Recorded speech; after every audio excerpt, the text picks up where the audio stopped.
press conference muda adalah berkenaan satu isu yang baru sahaja diumumkan semalam, iaitu tentang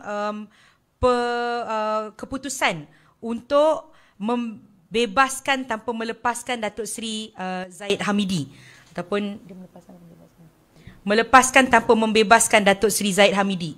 Tuan-tuan dan puan-puan sidang hadirin sekalian, untuk kes ini ada beberapa persoalan utama daripada muda yang kita ingin persoalkan.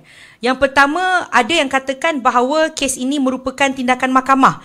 Tetapi suka untuk saya ingatkan kepada semua bahawa untuk kes Yayasan Akal Budi ini sudah dibicarakan di Mahkamah Tinggi sejak daripada 4 tahun yang lepas. Di mana menurut kes ini, hakim sudah pun mengesahkan kewujudan prima facie.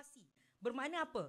Bermakna hakim sudah bersetuju bahawa fakta-fakta kes yang dibentangkan oleh pihak pendakwaan menunjukkan bahawa memang ada kes dan Datuk Seri Zahid Hamidi perlu mengeluarkan defense-nya sendiri ataupun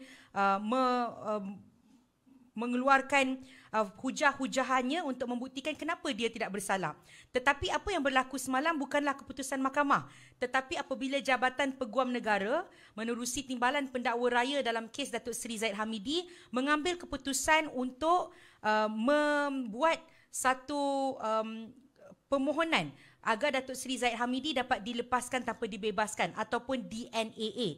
Ini merupakan satu tindakan yang sangat serius di mana bagi pihak muda kita ingin membuat beberapa persoalan. Pertama, kita ingin persoalkan adakah dengan akan ada apabila dibuat DNAA ni, adakah akan dibuat pendakwaan yang baru oleh Jabatan Peguam Negara sedangkan pendakwaan sekarang sebenarnya sudah sampai ke peringkat pembelaan. Dan sekiranya ada rancangan untuk membuat pendakwaan baru, apakah garis masanya? Saya rasa ini satu perkara yang Jabatan Peguam Negara perlu jelaskan kepada rakyat kebanyakannya kerana ini bukan kes kecil, tetapi ini adalah sebuah kes yang berprofil tinggi. Kedua, persoalan muda adalah apakah tanggungjawab Jabatan Peguam Negara untuk mengurus persepsi dan menambah keyakinan orang ramai pada AGC, pada Jabatan Peguam Negara itu sendiri apabila belum ada penjelasan dan juga penerangan rasmi berkenaan keputusan DNAA Datuk Seri Zahid Hamidi. Sehingga ke hari ini, semalam sudah ramai yang menuntut Jabatan Peguam Negara untuk menjelaskan keputusan ini, tetapi masih belum ada apa-apa jawapan rasmi daripada Jabatan Peguam Negara.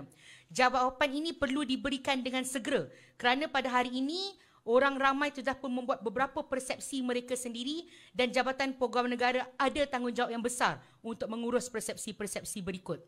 Dan ketiga, persoalan muda, adakah keputusan DNAA Datuk Seri Zahid Hamidi ini akan menjadi satu kes presiden kepada mana-mana ahli politik yang akan dibawa ke mahkamah nanti? Saya rasa ini satu persoalan yang paling besar kerana kes ini bukan kes kecil, kes ini adalah kes berprofil tinggi dan kes ini bukan sahaja berada di peringkat pendakwaan tetapi sudah masuk ke peringkat pembelaan. Adakah bermakna selepas ini apabila ada kes berprofil tinggi sudah masuk ke peringkat pembelaan pun Jabatan Peguam Negara boleh memohon untuk adakan DNAA? Ini tiga persoalan utama daripada muda. Semalam juga muda telah membuat satu mesyuarat tergempar di mana Yang Berhormat Presiden YB Said Saddiq juga sudah mengumumkan bahawa berikutan dengan kes Zahid Hamidi kita akan adakan mesyuarat tergempar.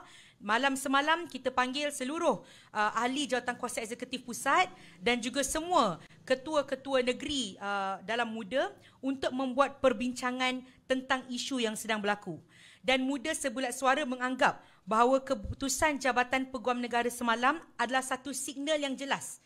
Satu signal yang jelas bahawa kerajaan perpaduan pada hari ini tidak benar-benar memperjuangkan isu salah laku di negara ini. Kenapa kita kata begitu?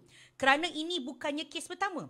Sudah beberapa isu-isu yang terjadi sebelum ini yang muda sudah tuntut penjelasan tetapi masih belum ada penjelasan, dan bagi kami isu yang berlaku semalam adalah di mana garisan merah itu telah pun dilangkaui. Dan ini adalah satu keadaan yang sangat serius apabila sehingga hari ini lagi seperti yang saya sudah sebut tidak ada penjelasan daripada Jabatan Peguam Negara, sedangkan hakim di Mahkamah Tinggi juga menegur kerajaan untuk tidak membazir masa mahkamah dan juga wang rakyat. Bermakna saya sekali lagi nak tegaskan, jangan menolak keputusan ini di atas beban mahkamah.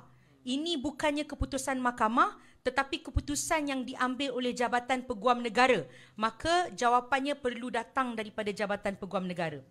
MUDA juga ingin meminta agar semua ahli Parlimen Kerajaan Perpaduan memberikan kenyataan mereka berkenaan dengan isu ini. Bagi kami ini sangat penting kerana Kerajaan Perpaduan itu dibentuk atas dasar bahawa kita percaya kerajaan yang dibentuk pada hari ini akan bersungguh-sungguh melawan rasuah. Itu juga antara sebab kenapa MUDA bersama-sama membentuk Kerajaan Perpaduan. Jadi kita nak minta semua ahli parlimen, saya nak baca satu-satu, semua ahli parlimen yang membentuk Kerajaan Perpaduan Malaysia.